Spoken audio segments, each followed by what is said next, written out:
Olá, turminha. Lembra aí a nossa última aula? Eu quero receber lá a pesquisa, tá bom? Vocês lembram aí que eu falei do rio, né? Lá na foz do rio Cocó, lá entre a Sabiaguaba, ali a Sabiaguaba e Caspesca, né? Ali. E espero que vocês tenham gostado do vídeo. Eu acho que é bem assim, é um vídeo que está bem adequado à realidade que nós estamos passando em termos de política no Brasil, né? É um tema que está bem evidente, exatamente por conta daquilo que eu falei para vocês. Vai aparecer inclusive aí um cartaz, eu não estou inventando, isso é realidade, a gente tem que se preocupar com isso.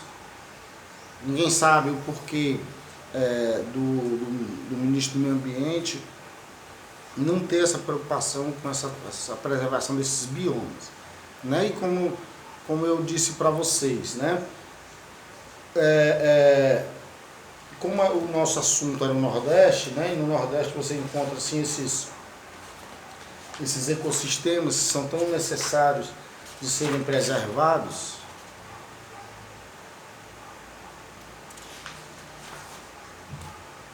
Né? O Nordeste do Brasil, né? Você encontra bastante, no Brasil como todo você encontra bastante esse tipo de bioma, os mangues, né? Assim como você encontra em outros países da América Latina, certo? Então tem a ver com o Nordeste, tem a ver com o Brasil, tem a ver com a América Latina, tem a ver com o Ceará. Por isso que eu evidentemente resolvi fazer esse vídeo, né? Porque seria importante se a gente, talvez o governo não saiba a importância, seria bom se ele revisse essa questão da preservação por equilíbrio ambiental, já que nessas áreas onde você tem a procriação de diversas espécies marinhas, né? Então a destruição dos mesmos pode gerar um equilíbrio ambiental muito grande, certo? Então nós que estudamos o Ceará, nós que estudamos o Nordeste, nós que estudamos o Brasil, nós que estudamos a América Latina e a América como um todo, temos que ter essa preocupação, não só apenas com a questão dos mangues, dos manguezais, né? Mas também com a questão das dunas, das restingas, do ambiente marinho, né? E tal, por si só, e também dos outros ecossistemas que a gente tem no Nordeste, que a gente tem no Brasil e que a gente tem na América Latina, e por que não dizer na América de um modo geral, tá? Então, a gente tá vendo o tema, ele é bem, digamos assim, ele está bem encaixado no momento que nós estamos vivendo, né? Porque tem alguns outros ecossistemas, certo? Por exemplo, do Brasil nós temos uma região chamada Centro-Oeste, tá? No Centro-Oeste do Brasil, a gente tem alguns biomas. Por exemplo, o destaque, o Cerrado, está pegando fogo. Boa parte do Cerrado está pegando fogo. Nós temos o Pantanal Mato Grossense, está pegando fogo. Nós temos a Amazônia no Centro-Oeste e na região Norte também, por que não dizer na região Nordeste. Também está pegando fogo. A gente está muito preocupado com essa questão. Eu tenho certeza, se alguém realmente preocupado e sem tendências políticas chegasse para o presidente da República e explicasse por que é importante a preservação da Amazônia, né? O presidente do INPE recentemente disse que ali pode virar uma espécie de cerrado adaptado, né? O que foi demitido, o INPE é o Instituto Nacional de Pesquisas Espaciais. Eles é que estão monitorando o crescimento do desmatamento, né? Esse avanço do desmatamento e o aumento das fronteiras agrícolas. Então ele alerta não só para a Amazônia, também para o Cerrado, se claro agora, com mais evidência até do que as queimadas da Amazônia, o Pantanal. Né? Se você pegar, por exemplo, falando de ecossistema de um modo geral, do continente americano, por exemplo, Você tem as florestas temperadas que foram extremamente devastadas naquela região lá dos Estados Unidos e Canadá. Certo? Os impactos existidos, sim, impacto sobre solo, impacto sobre rios, né, sobre a questão da água, um impacto sobre desertificação e tal. Tudo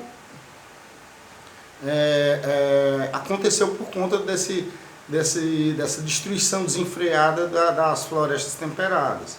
Com ela também vieram outros ecossistemas destruídos, tipo as estepes, as pradarias. Né? Então, quer dizer, o planeta sente os impactos diretos do extermínio de determinados biomas. Então, já que a gente já fez isso antes, o ser humano de um modo geral, aqui sem colocar a culpa em ninguém, mas os países desenvolvidos já destruíram o deles, agora quer que a gente preserve o nosso. Mas infelizmente é uma realidade mundial e não adianta aqui a gente ficar botando culpa nessa questão. O mais importante hoje é a gente fazer o que a gente chama de desenvolvimento sustentável. A gente vai continuar precisando dos recursos minerais. Estão lembrados que a gente estudou os recursos do mundo, os recursos da América como um todo, né? América do Norte, América Central, América do Sul, os recursos minerais do Brasil, o Brasil que é riquíssimo em recursos minerais, os recursos minerais do Sudeste, do Sul, do Nordeste, do Centro-Oeste, do Norte, né? Então, é fundamental que a gente entenda isso. Descendo um pouco para cá, na parte sul-americana, nós temos o Brasil como o maior país. O Brasil é quase a metade da América do Sul. Tá? E a gente sabe que os outros países também não estão, digamos assim, levando tão a sério a questão da preservação de seus biomas.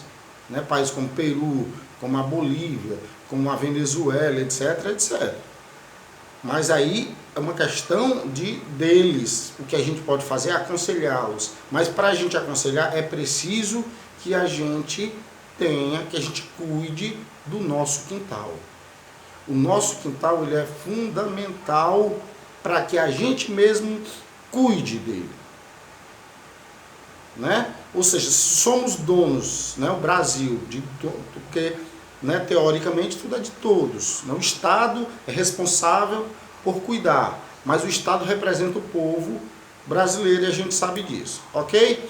Então é necessário, né? Eu costumo dizer assim, é como você briga para ficar com um cachorro e depois você deixa o cachorro morrer de fome.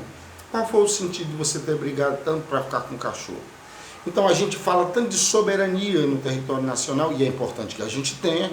Ninguém pode ir lá e tocar na nossa Amazônia, na parte que nos cabe, porque ela está em outros países, mas é preciso que a gente também tome de conta, que a gente faça o desenvolvimento sustentável. Como eu disse, precisamos dos recursos, mas podemos adequar essas necessidades desses recursos, né, à questão ambiental. Né? Eu posso fazer um reflorestamento, eu posso trazer técnicas agrícolas, né, e de criação, tipo pecuária intensiva, para o Brasil, de modo que se utilize a menor quantidade possível de terras para essas práticas da agricultura e da pecuária. Que hoje a maior destruição da floresta se dá exatamente para a prática dessas duas atividades, a agricultura e a pecuária, o pasto para o gado, né, na pecuária extensiva, e a agricultura principalmente, né, através dessa expansão da fronteira agrícola, da soja, da cultura da soja. Então, a gente é dono da maior parte da floresta, mas vamos cuidar da floresta.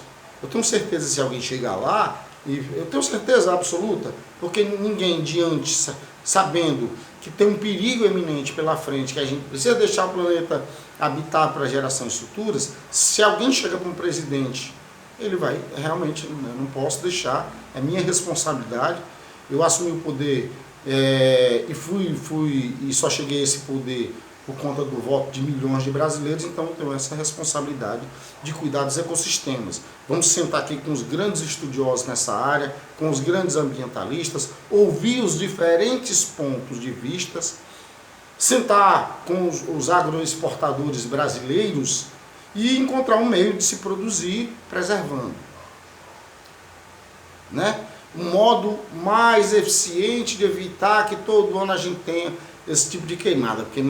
Porque as queimadas elas não existiam, porque era uma questão já natural, certo? Se não tivesse homem por aqui, elas existiriam do mesmo jeito. Só que em proporção muito menor. Porque tem a queimada, digamos assim, natural, aquela que realmente tem um raio lá, uma parte da mata que é aquela menos úmida, ela pega fogo. Tá certo? Então, isso se dá também para o cerrado, e por exemplo, na região centro-oeste, você tem, certo? A questão do cerrado, e hoje que a gente tem visto imagens que até chegam a chocar a gente. A gente se choca vendo a onça lá queimada, né? Ela tentou fugir e tal. Eles estão fazendo lá um processo interessante, eles estão combatendo fogo com fogo. Você cria uma barreira controlada, onde você mesmo bota fogo naquela faixa, certo? A parte que lhe cabe, você molha, né? Você deixa ela bem úmida, para que o fogo não se expanda, porque senão você vai acabar agravando o problema. Então, você evita do fogo se expandir, né? E aquele que vem lá, que você não consegue acabar de vez, quando ele chegar naquela barreira que você fez, não vai encontrar mais mata para queimar e vai se dissipar. É uma técnica usada em vários lugares, certo? E aqui no Brasil também está se tentando em algumas partes. Só que tem que ser uma coisa extremamente cuidadosa, certo?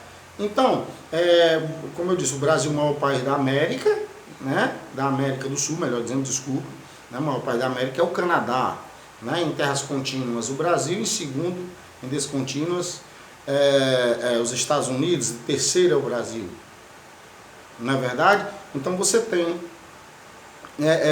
essa responsabilidade, os nossos ecossistemas estão se acabando. Então é necessário que sim, quem esteja presidente, porque o presidente ele não é presidente, ele está presidente. Né? Só pelo que eu me entendo de gente, nós já tivemos quantos presidentes? Nós já tivemos, dos que eu me lembro, nós tivemos o Geisel, nós tivemos o Figueiredo, o Sarney, o Collor, o Itamar Franco, o Fernando Henrique, o Lula, a Dilma, o Temer e agora o Jair Bolsonaro. Né? Então, nenhum deles foram presidentes, eles estiveram presidentes.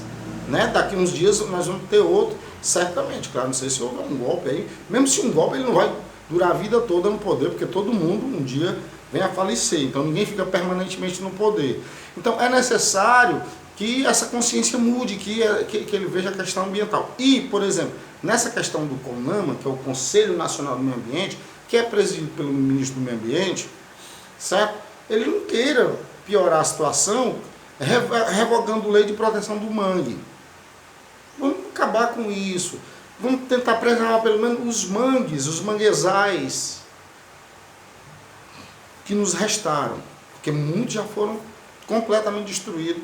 E eu até falei sobre isso no vídeo que eu mostrei na aula passada.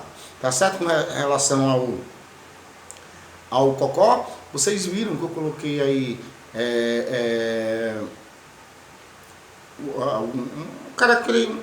a foto do rio, né, com uns 2 ou 3 características. Então, ele nasce na Serra da Aratanha, certo? E eu vou mandar os vídeos complementares sobre isso. Eu particularmente sou apaixonado pela questão do rio Cocó, certo? É a maior bacia que atravessa Fortaleza. Ela também está em Maracanaú, e onde ela nasce, na Serra da Aratanha, fica em Pacatuba. Certo? É uma bacia muito interessante, certo? Você tem uma barragem ali na altura do Conjunto Palmeiras, certo? Então é muito, muito, muito importante que ele seja preservado. Né? Cogitou-se, com o problema da seca, de se utilizar a própria água da barragem do Cocó para abastecer a nossa cidade. A gente sabe que uma parte dele é muito poluída, não daria, mas da parte da barragem ele está limpinho e a água é tratada. Né? Não é isso? Então seria importante a preservação dessa bacia hidrográfica, que é a maior bacia que corta Fortaleza, né? Passa por dentro do território, tem um parque urbano, né? Um dos maiores parques urbanos da América Latina, que é o Parque do Cocó, que vocês já devem ter ido na trilha, eu fui em várias e adoro lá aquele lugar. Infelizmente há muita degradação ainda. Vocês viram mesmo na própria questão do rio, que eu mostro, né? As pessoas vão lá, não tem ainda aquela mentalidade, talvez por pouco conhecimento, ou exista pouca preocupação com o meio ambiente. Mas se você vai produzir lixo, leva o lixo de volta, né? Não é isso? Já está poluído demais para a gente ir lá e poluir mais ainda, não é verdade, né? Pronto. Então, da Serra da Aratanha até a Foz ali tem um percurso grande, se não me engano, é entre 45 a 50 quilômetros. Tá? Tem lá na característica, né? E você também vai fazer o estudo sobre o rio, você pode até dizer, não, professor, o senhor disse que era isso, não é isso não. Opa, beleza, fiz a correção. Né? Seria muito bom para mim, saber que você também tem interesse nessa preservação, até porque a própria cidade ficaria melhor, ela sendo mais arborizada, ela tendo mais área verde. É melhor até para nós por conta da poluição, porque a árvore consome poluição também, né? Certo? Então, ela também, né, dá um frescor maior à cidade, né?